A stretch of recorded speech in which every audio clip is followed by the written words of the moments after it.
Okay, this one is it's a simple question, but it's pretty detailed. How to deal with depression. Now, depression is a tough topic. It's a tough thing to deal with. It's actually the most common mental health issue along with anxiety for young people. So depression and anxiety, super common amongst your age group. So I guess we can say that's normal to feel a depression. Now, the good thing is that most people who have depression, it's not it's not a clinical depression. It's usually just a short-term, or what we call situational depression, right? It means something's going on in your life, you're not feeling good about it. So don't stress, it's normal. Things will get better. If it's not getting better, say 4 weeks, 5 weeks, 6 weeks more, it seems to you're having more downs than ups. You're not able to get out of your house. You're not able to go to school, engage with your family, your friends. That's when depression comes a problem. That's when you might need professional help, right? Somebody who's a little bit more experienced that might be able to help you with dealing with it and managing it. There's nothing to be ashamed of. The good thing about mental health support is that you don't need a GP referral. You can refer yourself for mental health issues.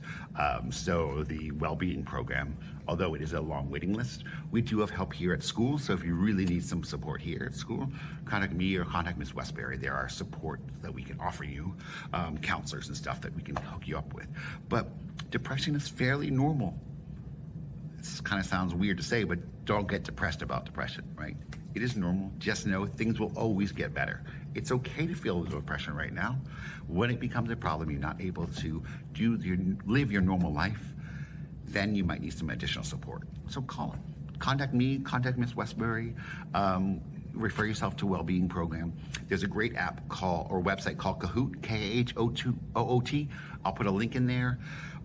It is an anonymous way that you can get some mental health support for young people. You can live chat with some counselors and people, so it's another good option. So I'll put that in the comments, and you can always use that too.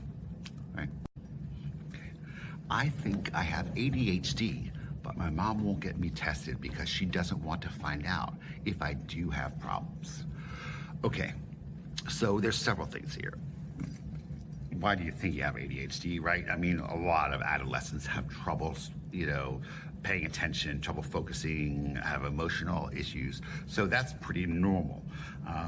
Don't diagnose yourself, okay? What I usually tell people is if you're struggling in school with focusing and paying attention, two things. Eat better. That can hugely change how you're able to focus, and sleep better. Sleep is crucial for you to be able to focus, right? Other things like sugar syrup, if you're drinking a lot of caffeinated beverages, fizzy beverages, things that have, energy in it, energy drinks, you'll get that energy then crash, and that feels awful.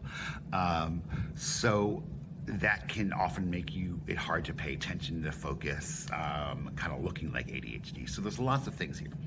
But I would say to address your mom's concerns or lack of concerns, the only way you can get help is if you're diagnosed, right? Unfortunately, you can't just say, oh, I think I might have this, can I have support?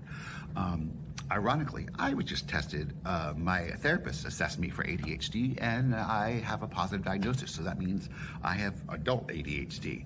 So I'm dealing with this a lot right now and figuring things out.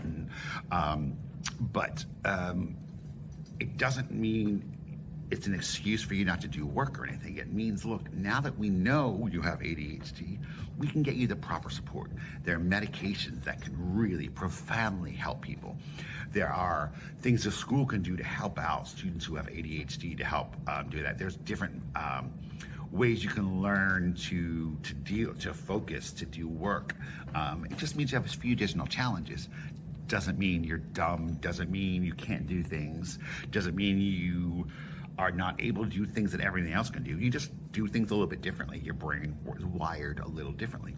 There's nothing wrong with that, but the only way you can get support is if they have that diagnosis. So it doesn't mean something's wrong with you or you're broke. It means your brain just works differently, right? Lots of people's brain works differently in different ways. Try to explain that to your mom, show her this video. You really should get the support you need. The world can open up once you have a diagnosis because there's so much support out there. So please tell your mom this is something serious. If she's concerned, come talk to me. Come talk to Ms. Previtt, deals with special education needs. Ms. Westbury can help out with. There's lots of people here that can help talk to your mother about this if you need. Okay?